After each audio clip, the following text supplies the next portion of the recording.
It's easy to hear your favorite artist on WFPK from wherever you are.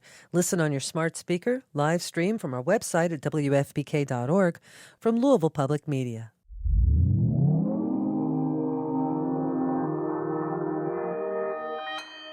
Consequence Podcast Network.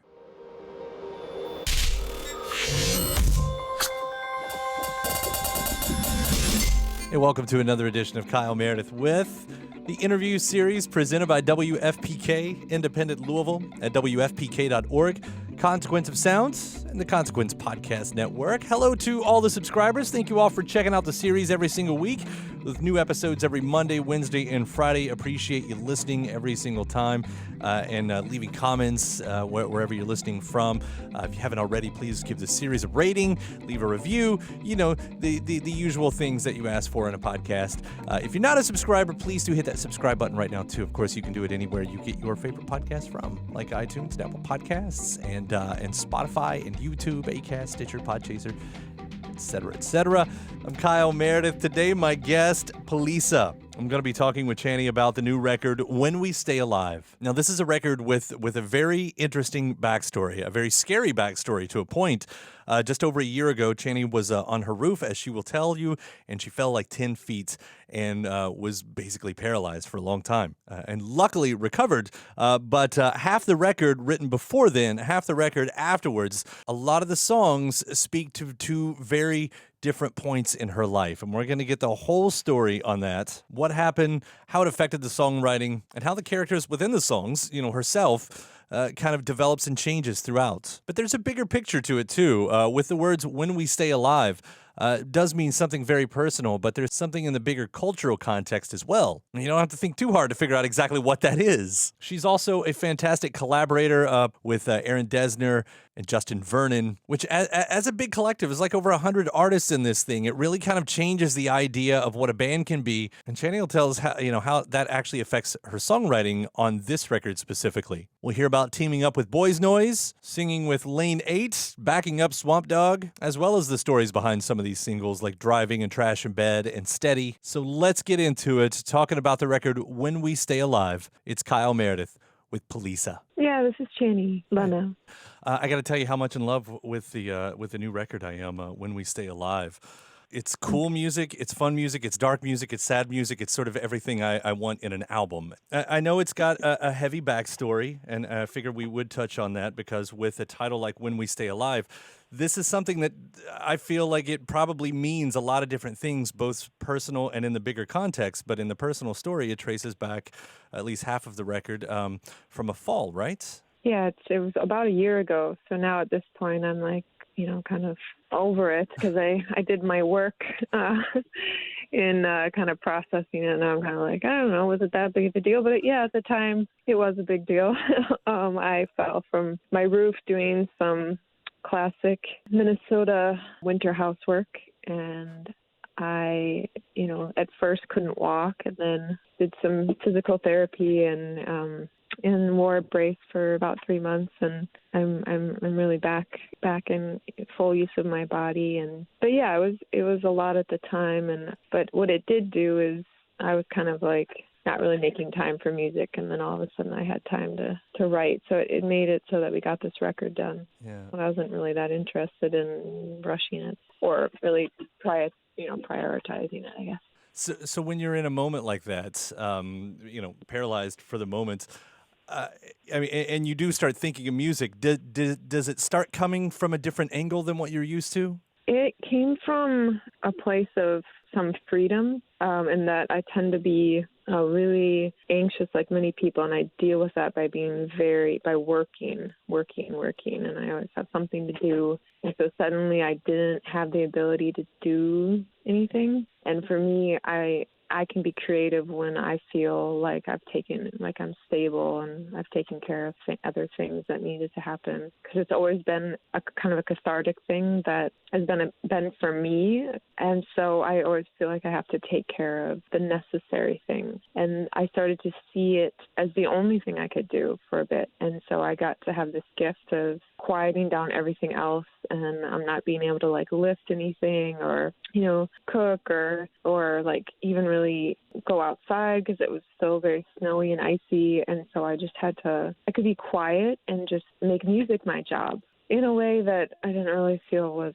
warranted before this. So I just kind of gave me the freedom to like do music without thinking that I should be doing something else. And so I took it, I focused on trying to be really intentional with it and try new things. So from that sense, it was similar where I was trying to take each song from a different angle or, make it, like when I was writing the song Be Again, I tried to make it like, what does it feel like when you make writing a song like a ceremony or like a ritual and and what does it feel like sometimes when you're kind of like silly and just sort of like you're writing, about a different person or a different personality than you usually exist in, which is kind of like fold up. And where I tend to live as somebody who's kind of like, I don't need anything. Like I'm very like self-reliant to a fault. So in fold up, it's kind of like this sort of different personality. It's kind of like I'm lonely and I get what I give, and I'm kind of like I'm in this position because I'm just kind of like a whiny, needy. So yeah, just kind of trying to see each song from a different angle, and some of that involved like seeing my situation from a different angle, and believing that it didn't matter that it happened anymore. And I was at that point of healing where I was ready to explore like how that worked in all different areas of my life. What happened to me mentally and to me physically when I was moving on and embodying my life as if stories that used to even slightly hold some kind of like identity for me never happened. And they had, absolutely no hold on my life, even as saying like, oh, that thing happened and then I survived it. But what happens when I take this idea of like, it doesn't even matter that it happened, and where I am now and being present and what I'm going to do with just where I am now.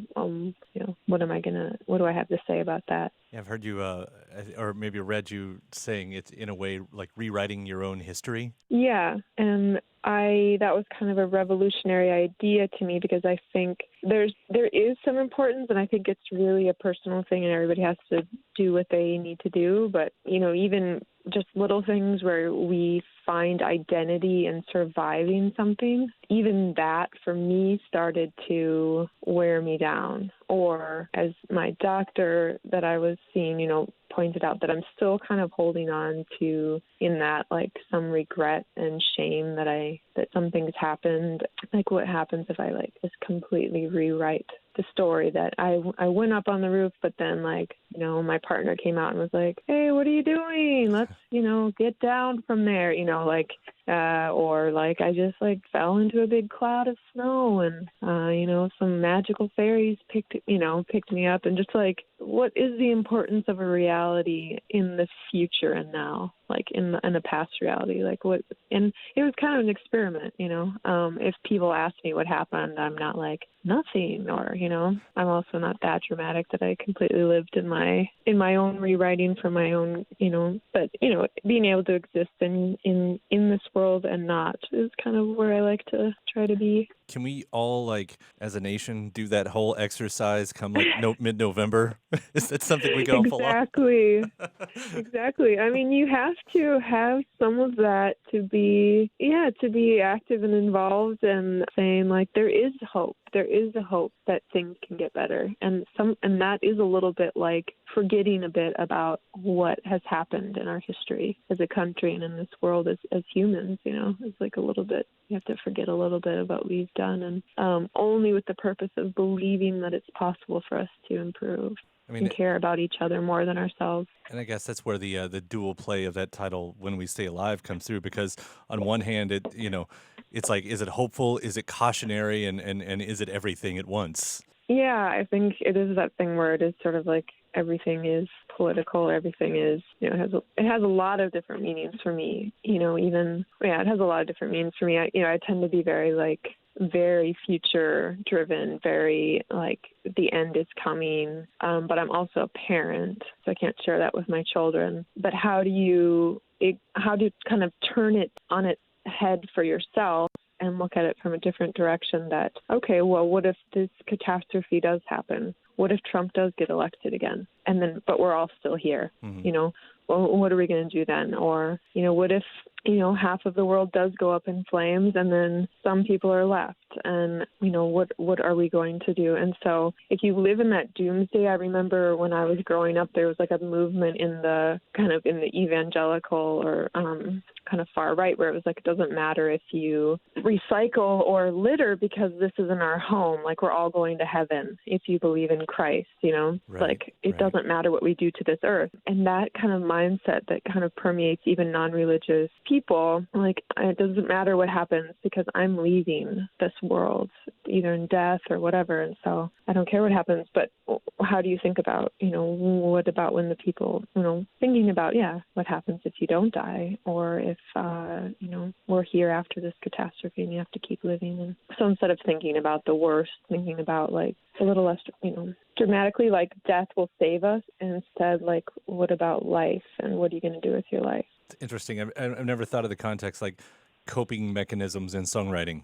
It's kind of like a first that I can think of. I mean, I've written so many songs for me. I mean, I look back and I'm like, man, I've written a lot of songs, so I got to keep it interesting for myself. And I'm always trying to figure things out in songs and in writing. Well, there's it seems to be another angle on exactly that right there, because you've been a part of the, I don't know if there's a proper way to say this, the 37D 03D collective. Yeah. And this is with Justin and Aaron Dessner. And this collective, I've talked with Aaron about this before, about it, the idea of it almost seems to me like it changes what a band is, what it means to be any sort of band, like a fluid version of something like that. And I was wondering, like, has that affected your songwriting in that way? Well, it affected it in this record in the sense that usually Ryan was my main producer that I was speaking to. And he and I have a special relationship musically, because it's like I usually just sort of, he's a musician, like if he sends me a track, I just know what to do to it. And I know what to say to it. And we kind of are, I feel like I'm responding to him and he responds back to me. And on this record, he had like 12 or 13 other people collaborating with him on the tracks. And I knew all of them well from people, or not well, some of them, but I knew them. And so getting used to these other voices, and then it was like I was speaking back and responding to different people than I had, more of like a, collective, literally in the songwriting. And for me, that was a big deal because it's such a personal experience for me. The people that I make music with, I often get very close to, which is why I've married 2 of them. And it's something that I really fight against, but it's like I try to fight, with that in myself and put it at bay so that I can, and I've gotten better at it as I get older, so that it was a really interesting experience for me this time to really, like, there's a song called Feel Life that's pretty much the basis of it is a song that Andrew Broder wrote from Fog, and it's really like his voice. That's not a song that Ryan would write, like a piano tune like that. And then Ryan added himself and his voice onto it. But I think it's opened, that experience of working with people has kind of opened me up a little bit to collaborating with people in real time as somebody who is really shy and doesn't really I'm not a mover and a shaker or a networker. Like I really am. It takes me a while to be able to open up. But as I get older and through experiences like people where you're put into a space and you have only a week and you don't want to leave having done nothing, people are giving you the opportunity to make something and take care of you while you're there, room and board, and then in exchange you make music.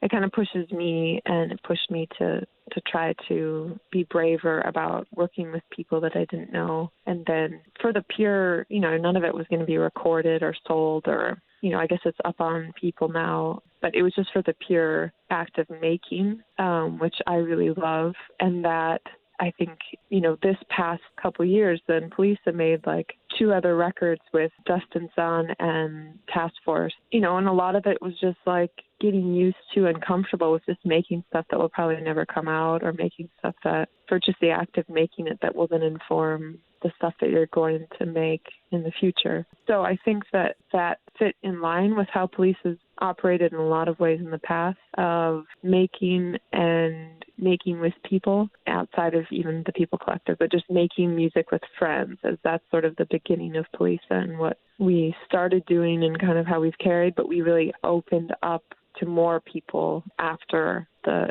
collective festivals in Berlin over the past 3 or 4 years. So it kind of, it just broadened our horizon, and for me shook me out a little bit of feeling timid and don't want to impose or think that, anybody wants to work with me. It kind of got me out of just giving it a try. You definitely hear, some new sounds all throughout this record. I mean, I don't know if Steady feels as different to you as it does to me. That's kind of one of them that I hear. But even the B-side to Driving, which I'm in love with, that song Trash in Bed, and that's you working with Boys Noize, right? Yeah, he was gracious enough to kind of help tune it in the end. And that was one of the first songs we wrote for this record. And that was a couple, maybe like 2.5 years ago, because that was something that we toured with in Europe about 2 years ago. We played like 6 of the songs on the record just to try them out and try this new drum setup we were doing and see if it was a good idea to go. That was kind of what we were aiming for the rest of the songs to sound, to move more in that techno direction, with all loving that music, and that's not where the record went. But and so that's why that song, it's kind of a standalone. Alex is awesome, and I sang on Mayday on his record a couple records ago, and Dustin Zahn produced a song with Ryan on this record that also, was like, we wanted to work with Dustin and make some techno songs, and they ended up being just techno producers, they want to make non-techno songs. Right. Dustin wanted to break from making club music and making some songs with me that were, just like songs, verse, chorus, bridge.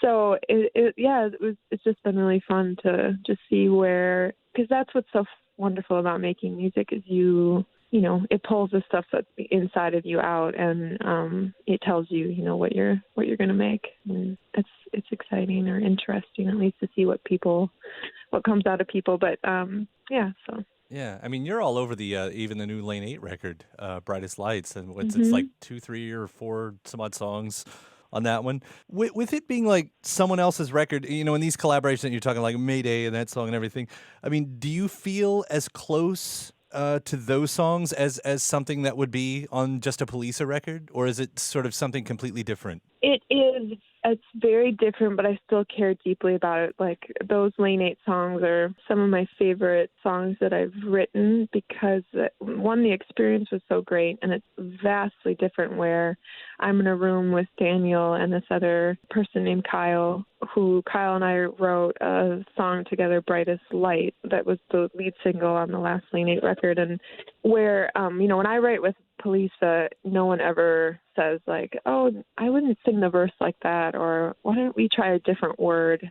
I just have free reign to say what I want to say and how I want to say it. And I edit my lyrics over and over again for, a year or so, but it's a really good challenge, and it's to go into a studio with Lane 8, for instance, where people are going to give me suggestions and challenge the way I sing and challenge the way I write, and that informs me so much when I go back and work on my own stuff, because when I'm in my own community, which is really like my family, we all just kind of leave each other alone. And that has its own good qualities about it. Then you're kind of just sincerely who you are, and able, with your flaws, and then when you're working with other people, that will point those things out, because they're seeing you kind of for the first time. Yeah, I really enjoy both of them. I really love writing for other people, and kind of being challenged by people I don't know, who are free to be objective with me, and their ears aren't kind of used to the way I do things, and so it kind of wakes me up out of my habits, and but Steady is kind of interesting because I think that really comes out of Ryan's work, working a lot in Nashville on a couple Swamp Dogg records, and because it does have this sort of broken down kind of country hint in a weird way. And I think that was, it came out of that. And it's worth mentioning, you're on the new Swamp Dogg record as well. Yeah, I mean, very, very, yeah, lately.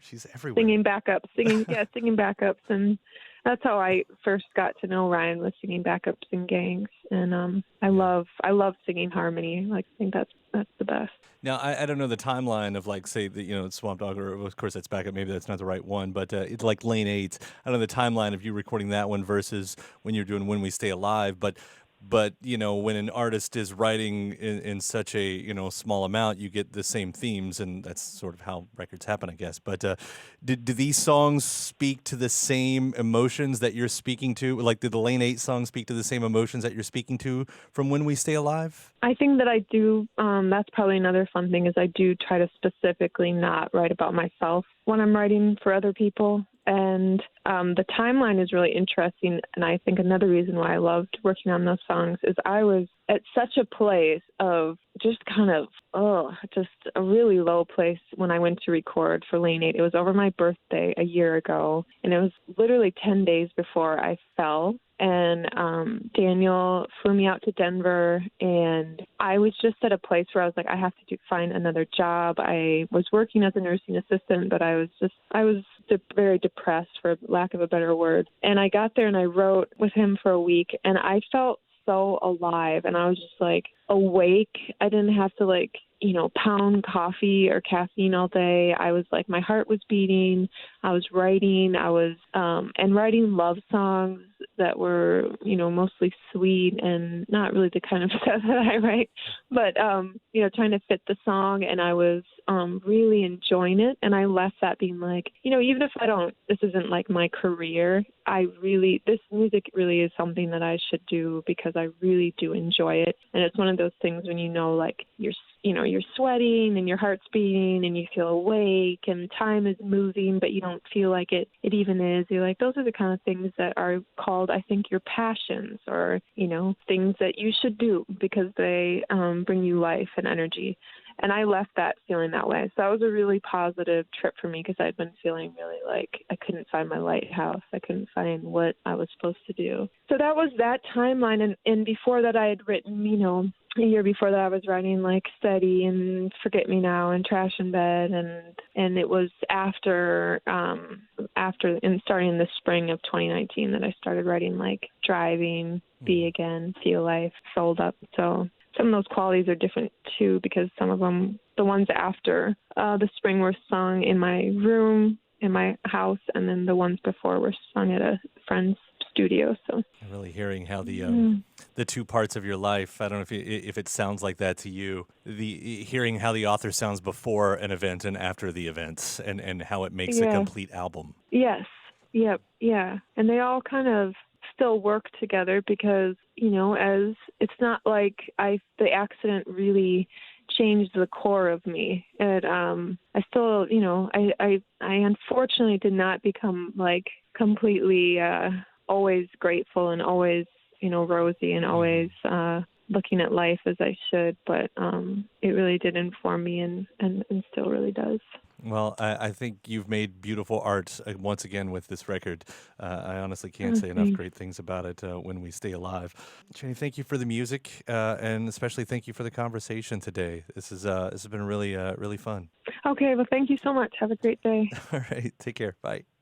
Yep, bye. My thanks to Channy. The new Polica record is called When We Stay Alive. It is fantastic. Do check it out. And my thanks to you for listening to the interview and checking out the series. Again, if you're not already a subscriber, I hope you do that before you get out of here by hitting the subscribe button wherever you're listening from right now, including YouTube, Spotify, iTunes, Apple Podcast, Acast, Stitcher, Podchaser, NPR.org.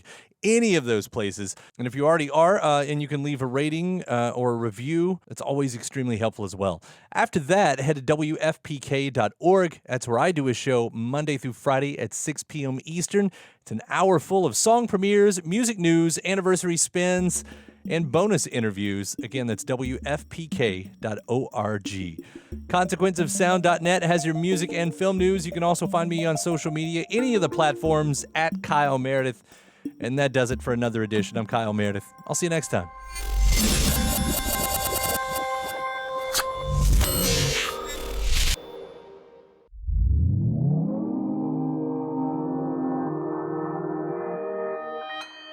Consequence Podcast Network. I'm Leaneagh Phillips, host of This Must Be the Gig. We're a weekly podcast that documents everything about the world of live music, speaking with choreographers, costume and set designers, the people who run beloved venues and festivals, and, of course, speaking with musicians about that one gig that changed their lives. Get your peek behind the curtain at consequenceofsound.net, Apple Podcasts, or wherever you listen to your podcasts.